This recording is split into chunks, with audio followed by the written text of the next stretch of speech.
Hello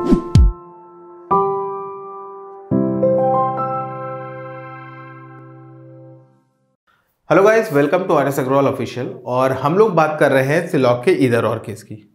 तो सिलॉग के इधर और केस का मतलब क्या है, पहले वो समझ लेते हैं, फिर हम लोग क्वेश्चन वगैरह को देखते हैं। इधर और का मतलब क्या हुआ? अगर मैंने बोला इधर और, इसका मतलब या तो ये या तो ये, दो में से कोई एक चीज। ठीक है, मतलब मेरे पास एक ये ब्लैक कलर की टी शर्ट है और एक मेरे पास ये रेड कलर की टी शर्ट है। तो इधर I am wearing this T shirt और I am wearing this T shirt, है ना। तो दोनों में से कोई एक ही चीज को हम यूज कर रहे हैं। यही वाला केस हमारा होता है सिलॉग में। अब ये केस क्यों होता है और बनता क्या है सीन, उस पर बात करते हैं। तो क्या होता है इधर और में, हमारे पास दो कंडीशन होती हैं। एक कंडीशन होती है ऑल प्लस सम नॉट और दूसरी होती है सम प्लस नो की।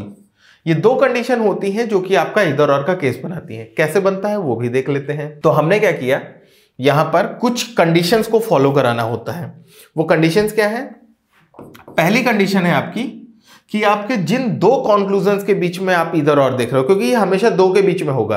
अगर ऐसा है कि मेरे पास 1 2 3 4 5 ऐसे करके 5 कॉन्क्लूजन दिए हैं, ठीक है, तो ऐसा नहीं होगा कि 5 के पांचों के बीच में इधर और बनेगा।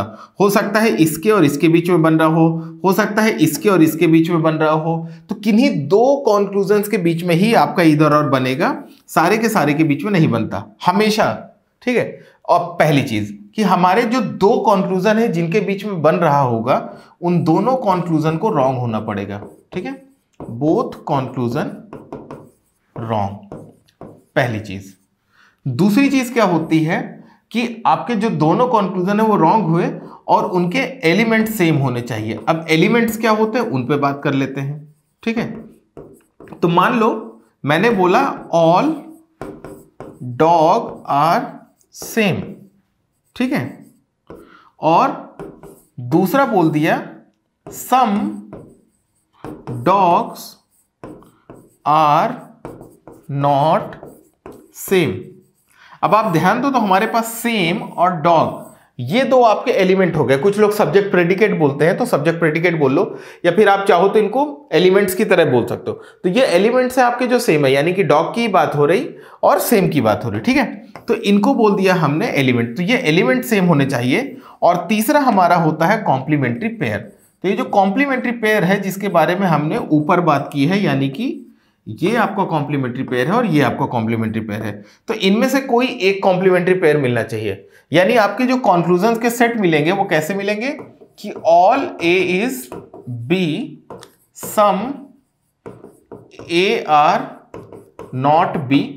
हो सकता है इनके बीच में बने, या फिर सम ए इज बी और नो ए इज बी, इनके बीच में बने।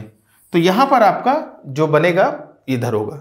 अब एक चौथी चीज जो आपको याद रखनी है कि जब भी आपका कॉम्प्लीमेंट्री पेयर वगैरह आ रहे हैं, वहां पर आपका एक कंक्लूजन जो है ये आपका पॉजिटिव होगा और एक कंक्लूजन जो है आपका ये नेगेटिव होगा। ठीक है, देखो जैसे ऑल ए इज बी ये आपका पॉजिटिव है, तो some A are not B negative है। दूसरा सम ए इज बी है वो पॉजिटिव है, तो नो ए इज बी आपका नेगेटिव है। इन दो के अलावा कोई भी तीसरा पेयर आपका नहीं बनेगा। यानी अगर कहीं पर लिखा होता कि ऑल ए इज बी और नो ए इज बी, तो ऐसा नहीं होगा कि यहां पर मेरे कॉम्प्लीमेंट्री पेयर मिल रहे हैं तो ये मेरा सही हो जाएगा। मैं एग्जांपल देता चलता हूं किसका किसका नहीं बन रहा है उनका, तो आपको आइडिया लग जाए। ठीक है, जैसे मैंने बोल दिया, मान लीजिए कि स्टेटमेंट है सम डॉग आर कैट और दूसरा है नो डॉग इज कैट। ठीक है, तो some dog are cat, no dog is cat, ये आपका हो गया स्टेटमेंट। चलो इसको सम नॉट कर लेते हैं, इसको सम नॉट कर लेते हैं तो इजी पड़ेगा। ठीक है, तो हमने बोल दिया कि सम डॉग आर कैट और दूसरा बोल दिया सम dog are not cat. Conclusions में आए तो कॉन्क्लूजन्स में आपको पहला कॉन्क्लूजन मिल गया ऑल डॉग इज कैट और दूसरा मिल गया नो डॉग इज कैट। अब जब यहां पर बात करोगे तो क्या होगा, सम डॉग आर कैट, ठीक है, और दूसरा बोल रहा है सम डॉग आर नॉट कैट। तो ये आपका स्टेटमेंट कुछ इस तरीके से बना कि सम डॉग आर कैट हो गए और some dog are not cat बन गया। पहला बोल रहा है all dog are cat, all dog are cat आपका यहां पर गलत होगा। दूसरा बोल रहा है नो डॉग इज कैट, तो नो डॉग इज कैट भी आपका गलत होगा, दोनों गलत होंगे, ठीक है। अब यहां पर देखो क्या हुआ, एलिमेंट भी सेम है, दोनों कंक्लूजन गलत हुए, लेकिन यहां पर ईदर और नहीं बनेगा, ये केस बनेगा नीदर नॉर का। क्यों बनेगा, क्योंकि मेरे पास जो कॉम्प्लीमेंट्री पेयर थे यहां पर, जो कि ये थे ऑल और सम नॉट, सम और नो, वो यहां पर नहीं है, यहां पर ऑल और नो दिया है। तो जब कॉम्प्लीमेंट्री पेयर आपका सेम नहीं मिलेगा और अगर तब भी दोनों कंक्लूजन गलत होते हैं एलिमेंट सेम होने के बाद या कुछ भी होने के बाद, तो आप उनको नीदर नॉर बोलते हो, ठीक है, इधर और नहीं बोलोगे। तो इस चीज का ध्यान देना, ये आपको एकदम रटे होने चाहिए, ये आपको याद रहेंगे तभी आपका काम चलेगा। एक क्वेश्चन देख लेते हैं तो आपको और आइडिया लग जाएगा इस चीज का। जैसे ये क्वेश्चन है, no colour is a paint, no colour is a varnish, ठीक है, तो no colour is a paint and no colour is a varnish, ये हमारा बन गया स्टेटमेंट।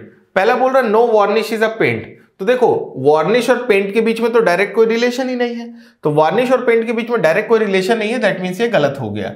दूसरा बोल रहा है सम वार्निश और पेंट, तो सम वार्निश और पेंट, हमको नहीं पता कि वार्निश और पेंट के बीच में कोई रिलेशन है कि नहीं, तो ये भी हमारा गलत हो गया। अब देखो तो आपके पहली बात दोनों कंक्लूजन गलत हुए, फिर दोनों कंक्लूजन के एलिमेंट सेम है वार्निश और पेंट, तीसरी चीज सम और नो का कॉम्प्लीमेंट्री पेयर मिल रहा है, चौथी चीज एक कंक्लूजन पॉजिटिव है और एक कंक्लूजन नेगेटिव है, यानी जो चार कंडीशन हमको चाहिए थी वो चारों की चारों कंडीशन पूरी कर रहा है। तो क्या होगा, इसको बोलेंगे ईदर वन और टू फॉलोज, ठीक है, ये होता है आपका ईदर और का केस। सो अब इसके बाद अगला टॉपिक होता है पॉसिबिलिटी, जिसके बारे में हम बात करेंगे नेक्स्ट वीडियो में। तब तक के लिए बाय बाय।